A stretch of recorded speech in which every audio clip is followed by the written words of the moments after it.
Hey guys, Daryl here from Precision Sales. The next question on Ask Precision Sales is from Aaron Klein.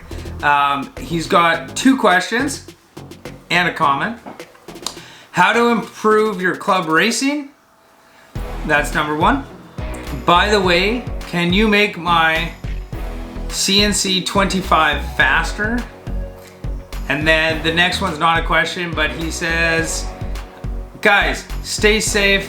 We appreciate your support to the sailing community. I will be ordering new sails when we get back to work in New York City. Thanks for reaching out, Aaron. Let's go to question one. So question one is how to improve your club racing. The number one thing is having a consistent team and learning how everyone on the team works and using their strengths. So I'm gonna give an example. If you are the owner of the boat, it doesn't necessarily mean you should be the skipper of the boat. The guy on the helm doesn't need to be navigating, doesn't need to be telling people what to adjust on the mainsail trim. The guy on the helm needs to focus to get the boat as straight as possible and in the right direction and not get distracted. That's just an example.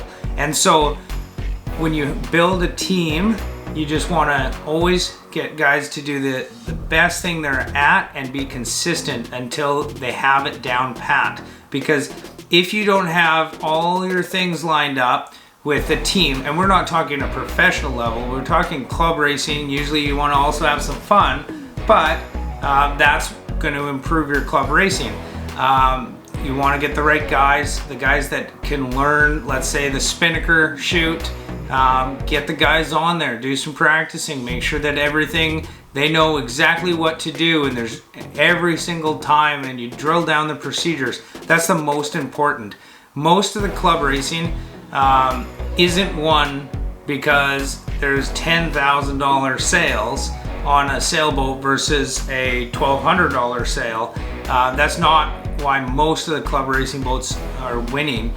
Usually the team is in sync. Sometimes the team has just had more practice or sailed together for so long. They know what everyone's doing. They have faith that the guy trimming the one sail knows what he's doing, so we don't have to worry about that, and they're focused on racing. So that would be my number one thing. The other thing on club racing, it's if you end up in a light wind day. So let's say, we got a good breeze, and all of a sudden you turn a point and you go around it and there's dead wind.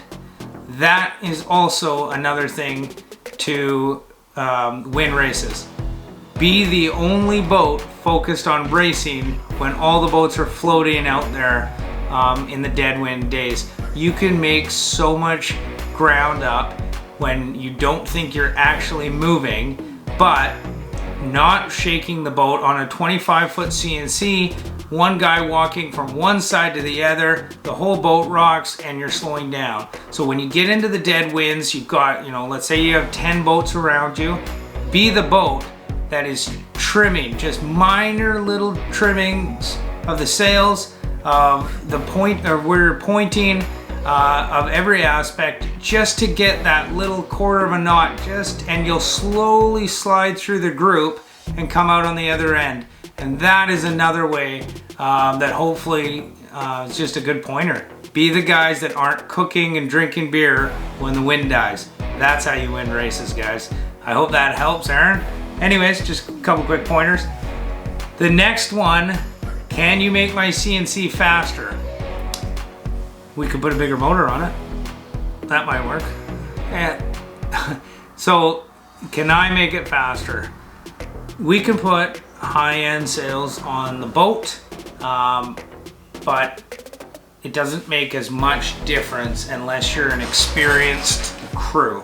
Okay, that's why I was talking about the crew in the first question, because it's so important.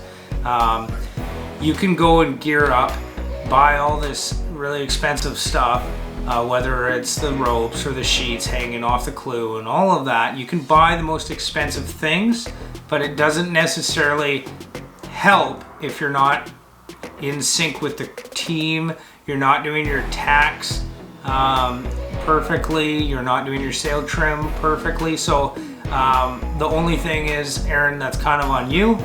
Learn the trimming. Make sure that you have a consistent team and goes and keep getting them on the boat if you can, where we can just make small adjustments and learn what each adjustment means. We can put fast sails on your boat, expensive sails. We can do carbons. The most common on a boat like this would probably be from us, which is the Contender ZZ polyester. You don't have a huge surface area on the sails, so you can do the polyester. They're 2 films and then polyester fibers, and it's cut in a radial cut. So with more panels, we can adjust the shape of the sail and tweak it in a little bit. But that might be something to look at, depending on how old your other sails are. That being said, I raced on a Capo 26 for a few years, and we had an old Dacron mainsail. It was bagged out.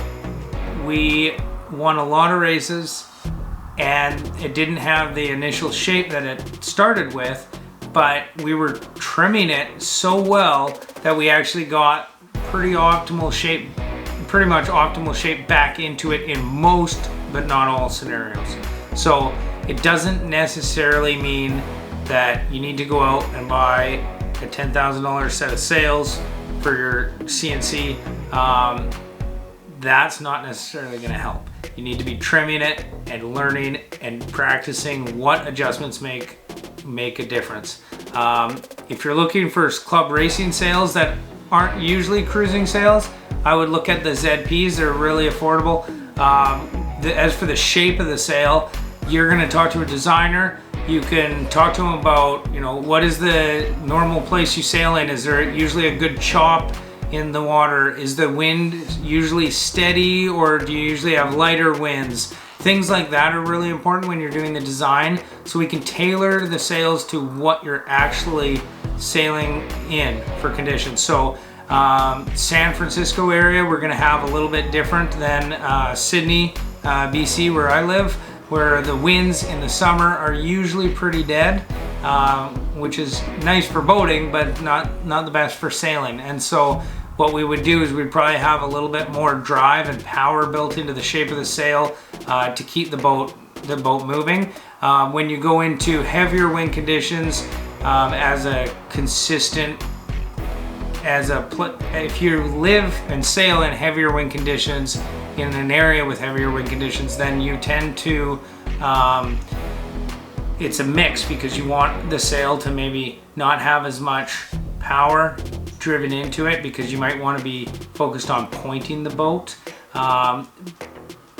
There's quite a few tweaks we can do in that. If you make the sail too flat, so it has a higher top speed, for example, when trimmed, you also may not be able to use that sail as well if you're in a heavy chop, because you don't have enough force off the leading edge to pull you through each series of waves and in each period. So it's very important to talk to the designer. It just helps, if you tell the designer what your conditions are and what you're doing with the boat and your game plan. That's about it for sails. We can make it faster with some new set of sails, but we'll talk to you about that later. There is a bunch of adjustments on luff curves and luff hollows and things that we will work with you on to help with that. Anyways, I hope that helps. I can make it a little faster, but you also have to make sure you're in sync again with training the crew and making sure they're consistent.